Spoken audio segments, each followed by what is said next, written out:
The following is from some short Christmas stories written by Charles Dickens. This one is called A Christmas Tree, written in 1850. I've been looking on this evening at a merry company of children assembled round that pretty German toy, a Christmas tree. The tree was planted in the middle of a great round table and towered high above their heads. It was brilliantly lighted by a multitude of little tapers, and everywhere sparkled and glittered with bright objects. There were rosy-cheeked dolls hiding behind the green leaves, and there were real watches with movable hands, at least, and an endless capacity of being wound up, dangling from innumerable twigs. There were French-polished tables, chairs, bedsteads, wardrobes, 8-day clocks, and various other articles of domestic furniture, wonderfully made in tin at Wolverhampton. Perched among the boughs as if in preparation for some fairy housekeeping, there were jolly, broad-faced little men, much more agreeable in appearance than many real men, and no wonder, for their heads took off and showed them to be full of sugar plums. There were fiddles and drums, there were tambourines, books, work-boxes, paint-boxes, sweat-boxes, sweat-meat boxes, peep-show boxes, and all kinds of boxes. There were trinkets for the elder girls, far brighter than any grown-up gold and jewels. There were baskets and pincushions in all devices. There were guns, swords, and banners. There were witches standing in enchanted rings of pasteboard to tell fortunes.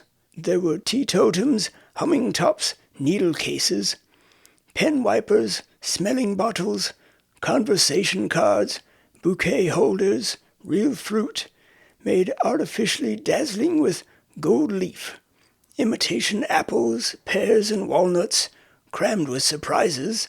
In short, as a pretty child before me delightedly whispered to another pretty child, her bosom friend, there was everything and more. This motley collection of odd objects, clustering on the tree like magic fruit, and flashing back the bright looks directed toward it from every side.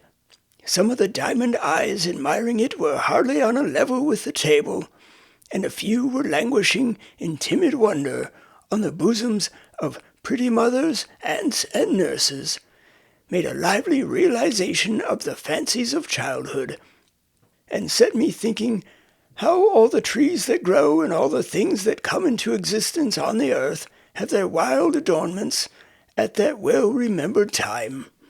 Being now at home again and alone, the only person in the house awake, my thoughts are drawn back, by a fascination which I do not care to resist, to my own childhood. I begin to consider what do we all remember best upon the branches of the Christmas tree of our own young Christmas days, by which we climbed to real life. Straight in the middle of the room, cramped in the freedom of its growth by no encircling walls or soon-reached ceiling, a shadowy tree arises, and looking up into the dreamy brightness of its top, for I observe in this tree the singular property that it appears to grow downward toward the earth. I look into my youngest Christmas recollections. All toys at first, I find. Up yonder among the green holly and red berries is the tumbler with his hands in his pockets, who wouldn't lie down, but whenever he was put upon the floor, persisted in rolling his fat body about until he rolled himself still, and brought those lobster eyes of his to bear upon me, when I affected to laugh very much, but in my heart of hearts was extremely doubtful of him. Close behind him is that infernal snuff-box, out of which there sprang a demoniacal counsellor in a black gown, with an obnoxious head of hair and a red cloth mouth, wide open, who was not to be endured on any terms. but could not put away either, for he used suddenly in a high magnified state to fly out of mammoth snuff-boxes in dreams, when least expected. Nor is the frog with cobbler's wax on his tail far off, for there was no knowing where he wouldn't jump, and when he flew over the candle and came upon one's hand with that spotted back, red on a green ground, he was horrible. The cardboard lady in a blue silk skirt, who was stood up against the candlestick to dance, and whom I see on the same branch, was milder and was beautiful. But I can't say as much for the larger cardboard man, who used to be hung against the wall and pulled by a string.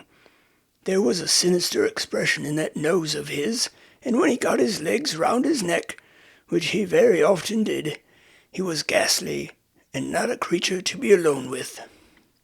When did that dreadful mask first look at me? Who put it on, and why was I so frightened that the sight of it is an error in my life? It is not a hideous visage in itself, it is even meant to be droll. Why then were its stolid features so intolerable? Surely not because it hid the wearer's face. An apron would have done as much.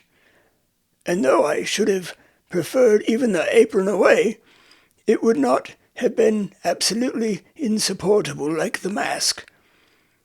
Was it the immovability of the mask? The doll's face was immovable, but I was not afraid of her. Perhaps that fixed and set change coming over a real face infused into my quickened heart some remote suggestion and dread of the universal change that is to come on every face and make it still.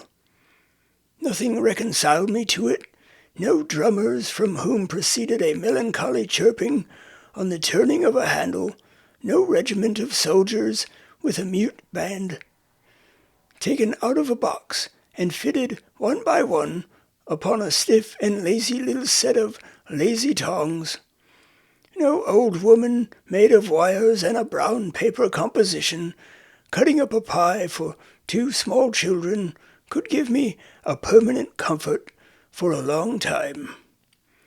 Nor was it any satisfaction to be shown the mask and see that it was made of paper, or to have it locked up and be assured that no one wore it. The mere recollection of that fixed face, the mere knowledge of its existence anywhere, was sufficient to wake me up at night, all perspiration and horror with, "Oh, I know it's coming! Oh, the mask!" I never wondered what the dear old donkey with the panniers, there he is, was made of then. His hide was real to the touch, I recollect, and the great black horse with the round red spots all over him, the horse that I could even get upon, I never wondered what had brought him to that strange condition, or that such a horse was not commonly seen at Newmarket. The 4 horses of no colour next to him that went into the wagon of cheeses, and could be taken out and stabled under the piano, appear to have bits of fur tippet for their tails, and other bits for their manes, and to stand on pegs instead of legs, but it was not so when they were brought home for a Christmas present. They were all right then, neither was their harness unceremoniously nailed into their chests, as appears to be the case now. The tinkling works of the music cart I did find out to be made of quill-tooth picks and wire, and I always thought that little tumbler in his shirt-sleeves perpetually swarming up one side of a wooden frame and coming down, head foremost, on the other, rather a weak-minded person, though good-natured. But the Jacob's ladder next to him, made of little squares of red wood that went flapping and clattering over one another, each developing a different picture, and the whole enlivened by small bells, was a mighty marvel and a great delight. Ah, the doll's house, of which I was not proprietor, but where I visited. I don't admire the House of Parliament half so much as that stone-fronted mansion with real glass windows and doorsteps, and a real balcony greener than I ever see now, except at watering places, and even they afford but a poor imitation. And though it did open all at once, the entire house front, which was a blow, I admit, as cancelling the fiction of a staircase, it was but to shut it up again, and I could believe. Even open there were 3 distinct rooms in it, a sitting room and bedroom, elegantly furnished, and, best of all, a kitchen, with uncommonly soft fire irons, a plentiful assortment of diminutive utensils, the warming pan, and a tin man cook in profile, who was always going to fry 2 fish. What Burmeside justice have I done to the noble feasts, wherein the set of wooden platters figured, each with its own peculiar delicacy, as a ham or turkey, glued tight onto it, and garnished with something green, which I recollect as moss. Could all the temperance societies of these later days united give me such a tea-drinking as I have had through the means of yonder little set of blue crockery, which really would hold liquid? It ran out of the small wooden cask, I recollect, and tasted of matches, and which made tea nectar. And if the 2 legs of the ineffectual little sugar tongs did tumble over one another and want purpose like Punch's hands, what does it matter? And if I did once shriek out as a poisoned child and strike the fashionable company with consternation by reason of having drunk a little teaspoon inadvertently dissolved in too hot tea, I was never the worse for it, except by a powder. Upon the next branches of the tree, lower down, hard by the green roller and miniature gardening tools, how thick the books began to hang, thin books in themselves at first, but many of them, and with deliciously smooth covers of bright red or green. What fat black letters to begin with! A was an archer, and shot at a frog. Of course he was. He was an apple pie also, and there he is. He was a good many things in his time, was A, and so were most of his friends, except X, who had so little versatility that I never knew him to get beyond Xerxes or Xantip, like Y, who was always confined to a yacht or a yew tree, and Z condemned forever to be a zebra or a zany. But now the very tree itself changes and becomes a beanstalk, the marvelous beanstalk up which Jack climbed to the giant's house.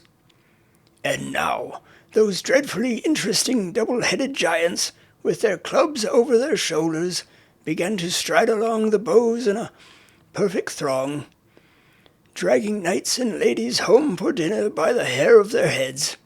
And Jack, how noble, with his sword of sharpness and his shoes of swiftness! Again those old meditations come upon me as I gaze up at him, and I debate within myself whether there was more than one Jack, which I am loth to believe possible, or only one genuine, original, admirable Jack, who achieved all the recorded exploits. Good for Christmas time is the ruddy colour of the cloak, in which the tree making a forest of itself for her to trip through with her basket, Little Red Riding Hood comes to me one Christmas Eve to give me information of the cruelty and treachery of that dissembling wolf who ate her grandmother without making any impression on his appetite, and then ate her, after making that ferocious joke about his teeth. She was my first love. I felt that if I could have married Little Red Riding Hood, I should have known perfect bliss. But it was not to be, and there was nothing for it but to look out the wolf in the Noah's Ark there, and put him late in the procession on the table, as a monster who was to be degraded. Oh, the wonderful Noah's Ark! It was not found seaworthy when put in a washing tub, and the animals were crammed in at the roof, and needed to have their legs well shaken down before they could be got in, even there and then, 10 to 1, but they began to tumble out at the door, which was but imperfectly fastened with a wire latch. But was that against it? Consider the noble fly, a size or two smaller than the elephant, the ladybird, the butterfly, all triumphs of art. Consider the goose, whose feet were so small and whose balance was so indifferent that he usually tumbled forward and knocked down all the animal creation. Consider Noah and his family, like idiotic tobacco stoppers, and how the leopard stuck to warm little fingers, and how the tails of the larger animals used gradually to resolve themselves into frayed bits of string. Hush! Again, a forest and somebody up in a tree, not Robin Hood, not Valentine, not the yellow dwarf. I have passed him, and all Mother's Bunch's wonders without mention, but an eastern king with a glittering scimitar and turban. But, alas, 2 eastern kings, for I see another, looking over his shoulder. Down upon the grass at the tree's foot lies the full length of a coal-black giant, stretched asleep, with his head in a lady's lap, and near them in a glass box fastened with 4 locks of shining steel, in which he keeps the lady prisoner when he is awake. I see the 4 keys at his girdle now. The lady makes signs to the 2 kings in the tree, who softly descend. It is the setting in of the bright Arabian Nights. Oh, now all common things become uncommon and enchanted to me. All lamps are wonderful, all rings are talismans. Common flower pots are full of treasure. With a little earth scattered on the top, trees are for Ali Baba to hide in. Beefsteaks are to throw down into the Valley of Diamonds, that the precious stones may stick to them and be carried by the eagles to their nests, whence the traders with loud cries will scare them. Tarts are made according to the recipe of the vizier's son, Abusarah, who turned pastry cook after he was set down in his drawers at the gate of Damascus. Cobblers are all Mustafas, and in the habit of sewing up people cut into 4 pieces, to whom they are taken blindfold. Any iron ring led into stone is the entrance to a cave which only waits for the magician, and the little fire and the necromancy that will make the earth shake. All the dates imported come from the same tree as that unlucky date with whose shell the merchant knocked out the eye of the genie's invisible son. All olives are of the stock of that fresh fruit, concerning which the commander of the faithful overheard the boy conduct the fictitious trial of the fraudulent olive merchant. All apples are akin to the apple purchased with 2 others from the Sultan's gardener for 3 sequins, and which the tall black slave stole from the child. All dogs are associated with the dog, really a transformed man, who jumped upon the baker's counter and put his paw on the piece of bad money. All rice recalls the rice which the awful lady, who was a ghoul, could only peck by grains because of her nightly feasts in the burial place. My very rocking horse, there he is, with his nostrils turned completely inside out, indicative of blood, should have a peg in his neck, by virtue thereof to fly away with me, as the wooden horse did with the Prince of Persia, in the sight of all his father's court. Yes, on every object that I recognize among those upper branches of my Christmas tree, I see this fairy light. When I wake in day, at daybreak, on the cold, dark winter mornings, the white snow dimly beheld outside through the frost on the window pane, I hear Dinarzade, Sister, sister, if you are yet awake, I pray you finish the history of the young king of the Black Islands. Scheherazade replies, If my lord the Sultan will suffer me to live another day, sister, I will not only finish that, but tell you a more wonderful story yet. Then the gracious Sultan goes out, giving no orders for the execution, and we all 3 breathe again. At this height of my tree I begin to see, cowering among the leaves, it may be born of turkey, or of pudding, or mince pie, or of these many fancies, jumbled with Robinson Crusoe on his desert island, Philip Quarrel among the monkeys, Sanford and Merton with Mr. Barlow, Mother Bunch, and the Mask. Or it may be the result of indigestion, assisted by imagination and over-doctoring a prodigious nightmare. It is so exceedingly indistinct that I don't know why it's frightful, but I know it is. I can only make out that it is an immense array of shapeless things which appear to be planted on a vast exaggeration of lazy tongs that used to bear the toy soldiers, and to be slowly coming close to my eyes and receding an immeasurable distance. When it comes closest, it is worse. In connection with it, I decry resemblances of winter nights incredibly long, of being sent early to bed as a punishment for some small offense, and waking in 2 hours with a sensation of having been asleep 2 nights, of the laden hopelessness of morning ever dawning, and the oppression of a weight of remorse. And now I see a wonderful row of little lights rise smoothly out of the ground before a vast green curtain. Now a bell rings, a magic bell, which still sounds in my ears, unlike all other bells, and music plays, amidst a buzz of voices and a fragrant smell of orange peel and oil. Anon the magic bell commands the music to cease, and the great green curtain rolls itself up majestically, and the play begins. The devoted dog of Montargus avenges the death of his master, foully murdered in the forest of Bondy, and a humorous peasant with a red nose and a very little hat, whom I take from this hour forth to my bosom as a friend. I think he was a waiter or a hostler at a village inn, but many years have passed since he and I have met. He remarks that the sagacity of that dog is indeed surprising, and evermore this jocular conceit will live in my remembrance, fresh and unfading, overtopping all possible jokes into the end of time. Oh, now I learn with bitter tears how poor Jane Shore, dressed all in white, and with her brown hair hanging down, went starving through the streets, or how George Barnwell killed the worthiest uncle that ever man had, and was afterwards so sorry for it that he ought to have been let off.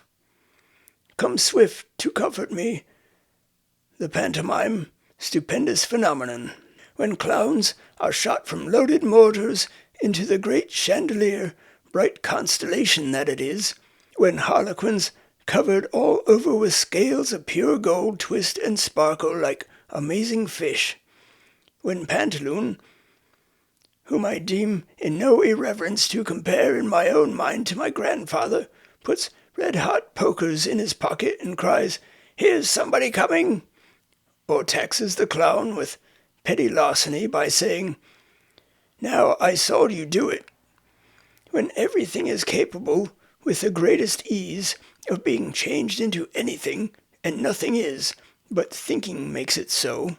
Now, too, I perceive my first experience of the dreary sensation, often to return in after-life, of being unable next day to go back to the dull, settled world, of wanting to live for ever in the bright atmosphere I have quitted, of doting on the little fairy with the wand like a celestial barber's pole, and pining for a fairy immortality along with her. Ah, she comes back in many shapes as my eye wanders down the branches of my Christmas tree, and goes as often and has never yet stayed by me. Out of this delight springs the toy theatre. There it is, with its familiar proscenium, and ladies in feathers in the boxes, and all its attendant occupation with paste and glue and gum and watercolors, and the getting up of the miller and his men, and Elizabeth or the exile of Siberia. In spite of a few besetting accidents and failures, particularly an unreasonable disposition in the respectable Kelmar, and some others to become faint in the legs and double up, at exciting points of the drama. A teeming world of fancies so suggestive and all-embracing that far below it on my Christmas tree I see dark, dirty, real theatres in daytime, adorned with these associations as with the freshest garlands of the rarest flowers and charming me yet. But hark! The waits are playing, and they break my childish sleep. What images do I associate with the Christmas music as I see them set forth on the Christmas tree? Known before all the others, keeping far apart from all the others, they gather round my little bed.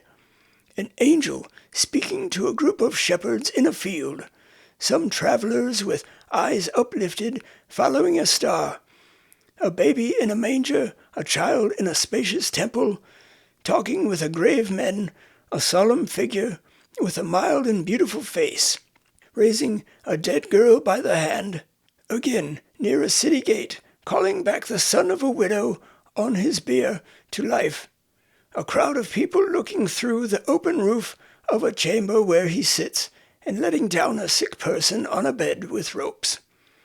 The same, in a tempest, walking on the water to a ship, again on a seashore teaching a great multitude, again with a child upon his knee and other children round, again restoring sight to the blind, speech to the dumb, hearing to the deaf, health to the sick, strength to the lame, knowledge to the ignorant, again dying upon a cross, watched by armed soldiers, a thick darkness coming on, the earth beginning to shake, and only one voice heard, "Forgive them, for they know not what they do."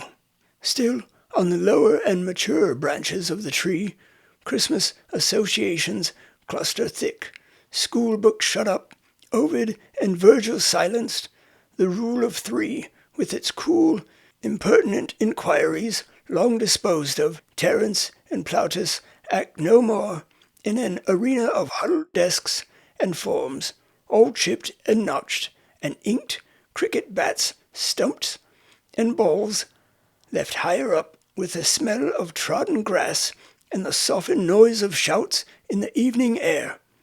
The tree is still fresh, still gay. If I no more come home at Christmas time, there will be boys and girls, thank heaven, while the world lasts, and they do. Yonder they dance and play upon the branches of my tree. God bless them merrily, and my heart dances and plays too. And I do come home at Christmas, we all do, or we all should. We all come home, or ought to come home, for a short holiday, the longer the better, from the great boarding school, where we are forever working at our arithmetical slates to take and give a rest. As to going a-visiting, where we cannot go, if we will, where have we not been, when we would, starting our fancy from our Christmas tree? Away in the winter prospect, there are many such upon the tree. Oh, by low-lying misty grounds, through fens and fogs, up long hills, winding dark as caverns, between thick plantations, almost shutting out the sparkling stars, so out on broad heights, until we stop at last with sudden silence at an avenue. The gate bell has a deep, half-awful sound in the frosty air. The gate swings open on its hinges, and as we drive up to a great house, the glancing lights grow larger in the window, and the opposing rows of trees seem to fall solemnly back on either side to give us place. At intervals all day, a frightened hare has shot across this whitened turf, or the distant clatter of a herd of deer trampling the hard frost has, for the minute, crushed the silence too. Their watchful eyes beneath the fern may be shining now, if we could see them, like the icy dewdrops on the leaves, but they are still, and all is still, and so the lights growing larger, and the trees falling back before us and closing up again behind us, as if to forbid retreat, we come to the house. There is probably a smell of roasted chestnuts and other good comfortable things all the time, for we are telling winter stories, ghost stories, or more shame for us, round the Christmas fire, and we have never stirred except to draw a little nearer to it. But no matter for that. We came to the house, and it is an old house full of great chimneys where wood is burnt on ancient dogs upon the hearth, and grim portraits, some of them with grim legends too, lower distrustfully from the oaken panels of the walls. We are middle-aged noblemen, and we make a generous supper with our host and hostess and their guests, it being Christmas time and the old house full of company. And then we go to bed.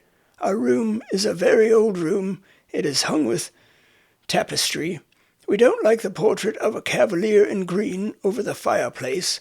There are great black beams in the ceiling, and there is a great black bedstead supported at the foot by two great black figures, who seem to have come off a couple of tombs in the old baronial church in the park for our particular accommodation. But we are not a superstitious nobleman, and we don't mind.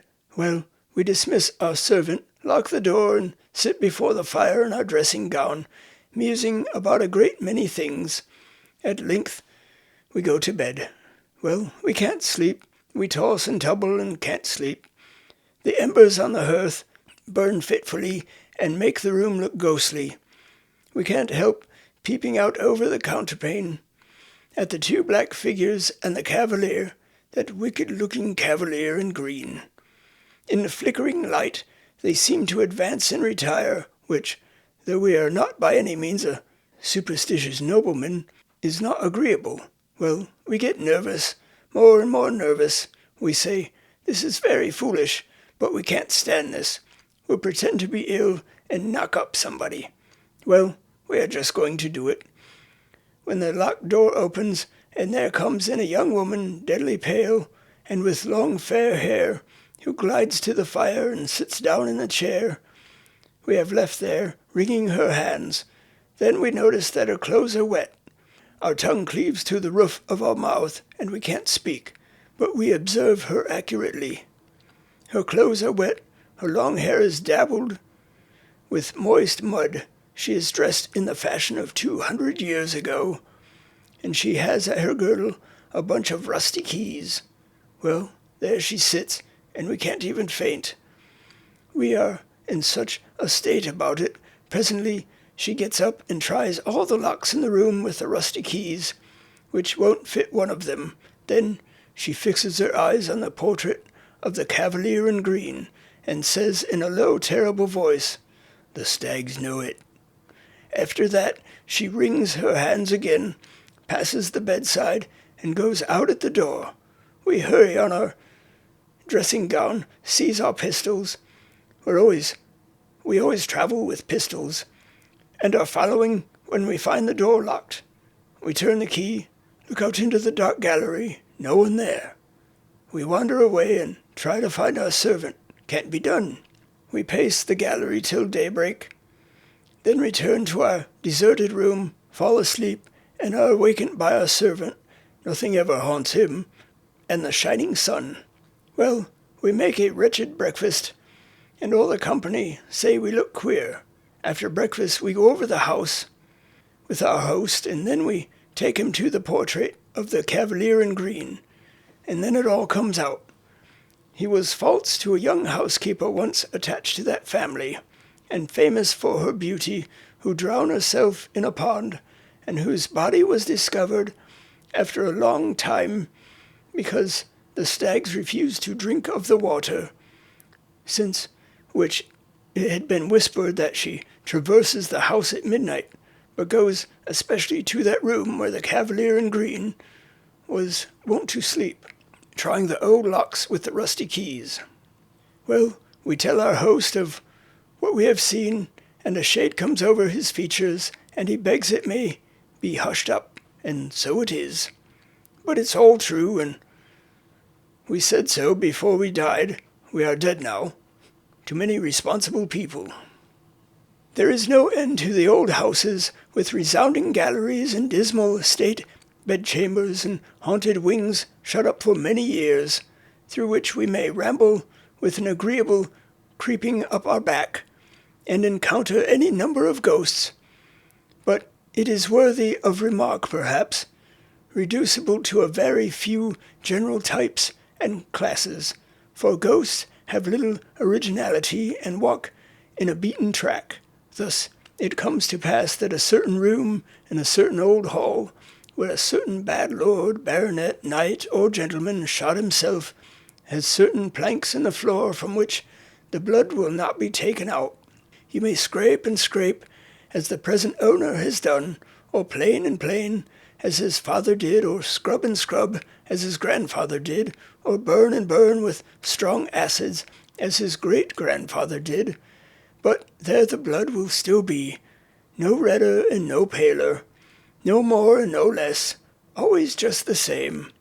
Thus, in such another house there is a haunted door that will never keep open, or another door that will keep shut, or a haunted sound of a spinning wheel, or a hammer, or a footstep, or a cry, or a sigh, or a horse's tramp, or the rattling of a chain, or else there is a turret clock, which at the midnight hour strikes 13 when the head of the family is going to die, or a shadowy, immovable black carriage, which at such a time is always seen by somebody waiting near the great gates in the stable yard.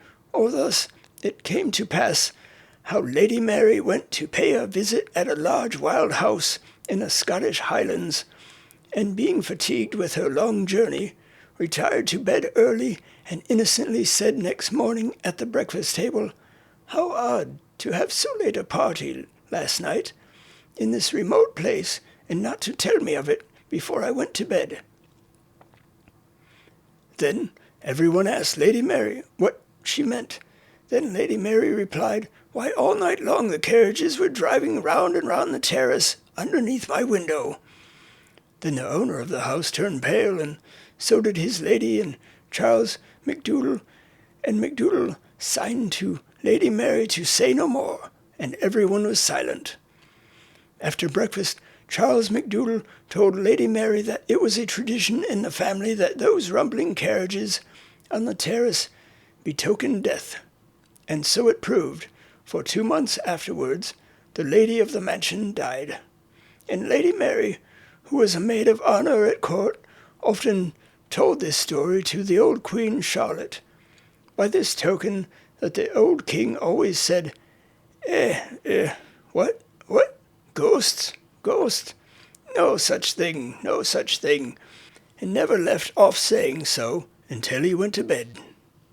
Or a friend of somebody's, whom most of us know, when he was a young man at college, had a particular friend with whom he made the compact that, if it were possible for the spirit to return to this earth after its separation from the body, he of the twain who first died should reappear to the other.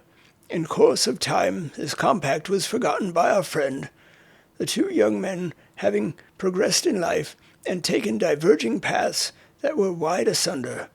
But one night, many years afterwards, our friend, being in the north of England and staying for the night in an inn on the Yorkshire moors, happened to look out of bed, and there in the moonlight, leaning on a bureau near the window, steadfastly regarding him, saw his old college friend. The appearance, being solemnly addressed, replied in a kind of whisper, but very audibly, "Do not come near me. I am dead. I am here to redeem my promise. I come from another world, but may not disclose its secrets." Then the whole form, becoming paler, melted, as it were, into the moonlight and faded away. Or there was the daughter of the first occupier of the picturesque Elizabethan house, so famous in our neighborhood. You have heard about her, no? Why, she went out one summer evening at twilight, when she was a beautiful girl just 17 years of age, to gather flowers in the garden, and presently came running, terrified, into the hall to her father, saying, "Oh, dear father, I have met myself." He took her in his arms and told her it was fancy, but she said, "Oh, no, I met myself in the broad walk, and I was pale and gathering withered flowers, and I turned my head and held them up." And that night she died, and a picture of her story was begun, though never finished. And they say it is somewhere in the house to this day, with its face to the wall. Or the uncle of my brother's wife was riding home on horseback one mellow evening at sunset, when in a green lane close to his own house he saw a man standing before him in the very centre of a narrow way. "Why does that man in the cloak stand there?" he thought. "Does he want me to ride over him?" But the figure never moved. He felt a strange sensation at seeing it so, but slackened his trot and rode forward.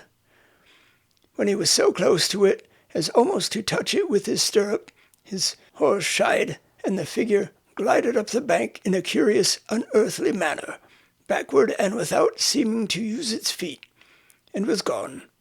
The uncle of my brother's wife, exclaiming, "Good heaven! It's my cousin Harry from Bombay," put spurs to his horse, which was suddenly in a profuse sweat, and wondering at such strange behaviour, dashed round to the front of his house. There he saw the same figure just passing in at the long French window of the drawing-room, opening on the ground. He threw his bridle to a servant, and hastened in after it. His sister was sitting there alone. "Alice, where's my cousin Harry?" "Your cousin Harry, John?" "Yes, from Bombay. I met him in the lane just now, and saw him enter here this instant." Not a creature had been seen by anyone, and in that hour and minute, as it afterwards appeared, his cousin died in India. Or it was a certain sensible old maiden lady who died at 99 and retained her faculties to the last, who really did see the orphan boy, a story which has often been incorrectly told, but of which the real truth is this, because it is in fact a story belonging to our family, and she was a connection of our family. When she was about 40 years of age, and still an uncommonly fine woman, her lover died young, which was the reason why she never married, though she had many offers. She went to stay at a place in Kent, which her brother, an Indian merchant, had newly bought. There was a story that this place had once been held in trust by the guardian of a young boy, who was himself the next heir, and who killed the young boy by harsh and cruel treatment.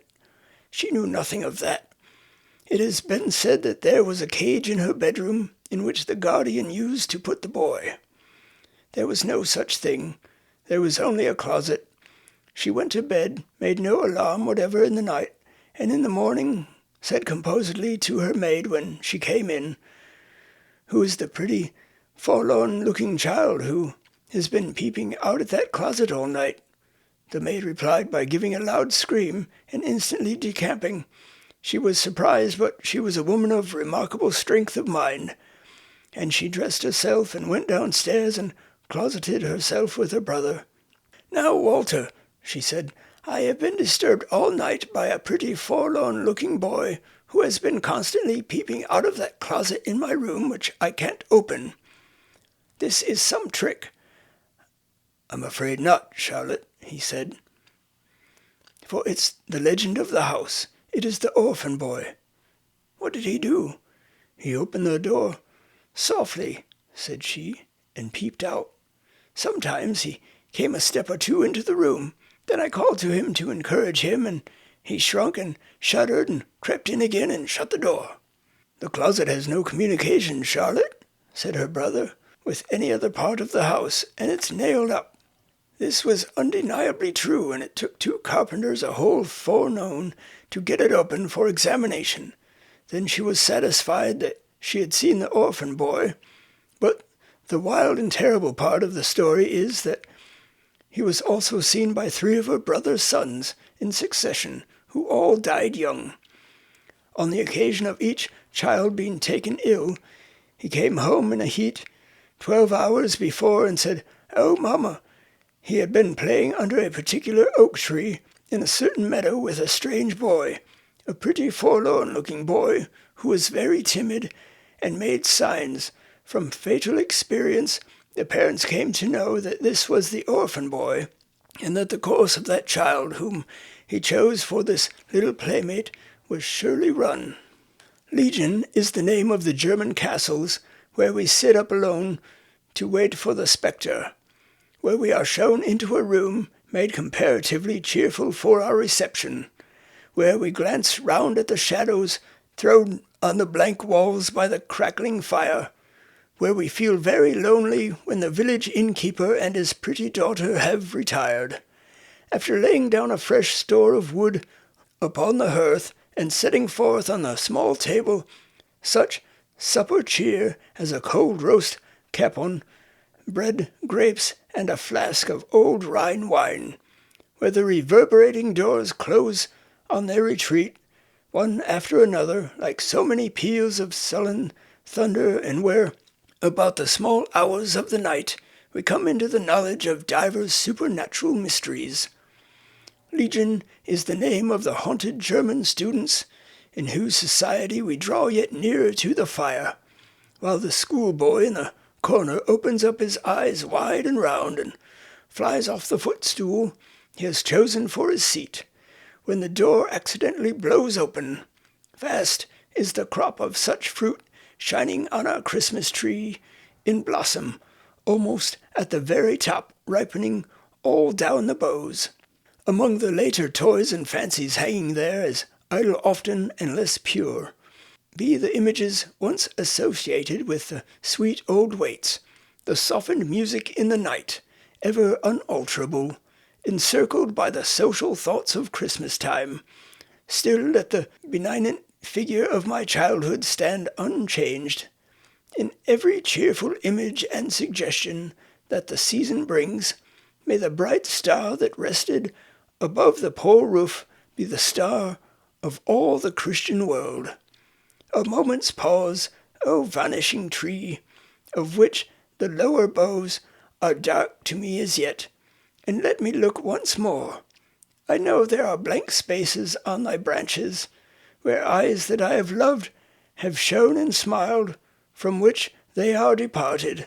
But far above I see the razor of the dead girl, and the widow's son, and God is good.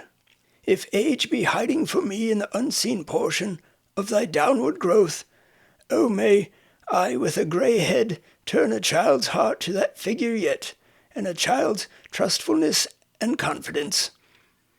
Now the tree is decorated with bright merriment, and song and dance and cheerfulness, and they are welcome, innocent and welcome. Be they ever held beneath the branches of the Christmas tree, which cast no gloomy shadow, but as it sinks into the ground, I hear a whisper going through the leaves, this in commemoration of the law of love and kindness, mercy and compassion, this in remembrance of me.